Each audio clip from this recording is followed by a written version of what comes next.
Blancs qui sont venus fatiguer, on a des affaires. Ah non. Tasse 2, ce qui va... Alors, texte numéro 2. Comment se console? Texte numéro 2. Lisez Esaïe. Esaïe 12. J'ai une vie triste. Coucou les femmes d'ici. J'aimerais vous raconter mon histoire. J'ai perdu mon père en 2017 et sa femme m'a accusé, moi et ma grand-mère maternelle. Je précise que c'est elle qui m'a élevée. Je n'ai pas connu ma mère parce qu'elle était atteinte d'une maladie mentale, donc internée. Je souffrais déjà de son absence.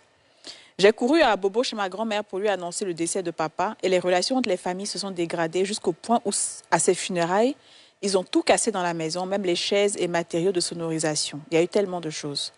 Après son enterrement, les gens nous ont appelés et d'autres venaient chez nous pour nous dire que son meilleur ami de plus de 20 ans, avec qui il a grandi, tout fait et parrainait les anniversaires de ses enfants, sortait avec sa femme. Moi, je n'ai rien considéré de tout cela jusqu'à ce que j'apprenne 1 an après qu'elle est enceinte de lui, de l'ami en question. Aujourd'hui, les deux vivent ensemble et gèrent les biens de mon papa. Alors que moi et ma grand-mère souffrons énormément sur tous les plans. Je veux saisir le tribunal, mais je ne sais pas par où commencer parce que je ne connais pas tous ces biens et la famille n'est pas unie. Du coup, je ne sais vers qui me tourner. J'espère que vous pourrez bien m'aider. Pardon, il faut expliquer un peu. la liste. Ouais, Oui, je vous l'ai dit, maintenant qu'elle explique un peu. Qu'est-ce que ça veut dire par là? elle a perdu son papa en 2017 et puis sa femme, la femme de son papa, elle a accusé, elle, la fille et la grand-mère, donc la maman de son papa, voilà, de partir de la maison. Alors qu'en fait, cette femme-là sortait avec le meilleur ami depuis 20 ans de leur papa. C'est-à-dire que leur papa qui a parrainé leurs anniversaires, qui venait tout faire à la maison, ils sortaient en fait avec la femme. Donc dès que le monsieur est décédé, eux se sont installés ensemble. Oh, mais la femme mariée légalement, on ne sait pas aussi. Ouais, on ne sait pas, effectivement. Sinon, non. Alice avait dit quoi ici? En cas de décès, tous les enfants... Oui, peu importe que ce soit un mariage légal ou pas, ce sont des héritiers. Voilà, c'est obligatoire. Oui. Donc normalement, il doit pouvoir porter plainte. Oui, ça, c'est au tribunal. Donc moi, je pense que tu peux appeler Alistair Cablan. Il va t'aider. Non, là, il n'y a pas ça à lancer du tambour au tribunal. Ils vont te gérer là-bas.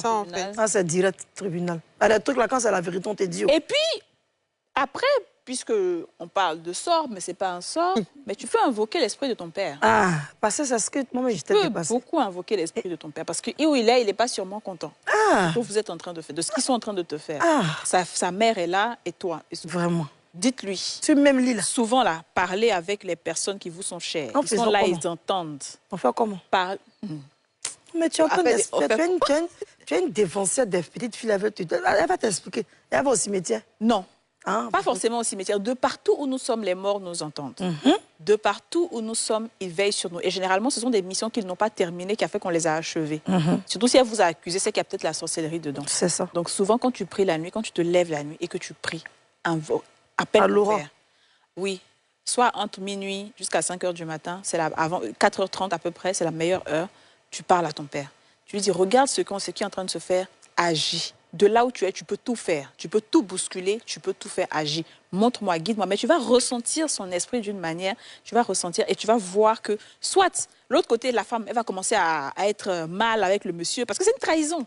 C'est mon meilleur ami de 20 ans. Lui-même, là, il est fâché. Il cherche quelqu'un même pour le déchaîner un tout petit peu. Et puis, peut-être que tu vas faire des rêves, tu vas voir ce qu'il y a à faire et tout et tout. Et puis, voilà. Je ne suis pas très à l'aise à tout dire, généralement, ici. Mais il faut parler à ton papa. Il saura comment se manifester et puis comment t'aider, te guider. C'est-à-dire que souvent, tu auras des gens que tu vas rencontrer comme ça par hasard qui vont venir t'aider. Parce qu'il aura facilité certaines choses. En tout cas, l'histoire aussi, comme DJ a dit, il nous a beaucoup appris dessus sur ce sujet-là. Donc, si on veut s'étaler, c'est très long. Mais je sais que c'est votre tribunal aussi. Là. Alistair Cablan, tu rentres ton contact avec lui directement. Tu dis que tu viens de la part des femmes. C'est la TikTok maintenant. Il a sa page Facebook. TikTok 2, je vous l'en dirai. Ah bon? C'est Facebook. Oui, c'est Facebook.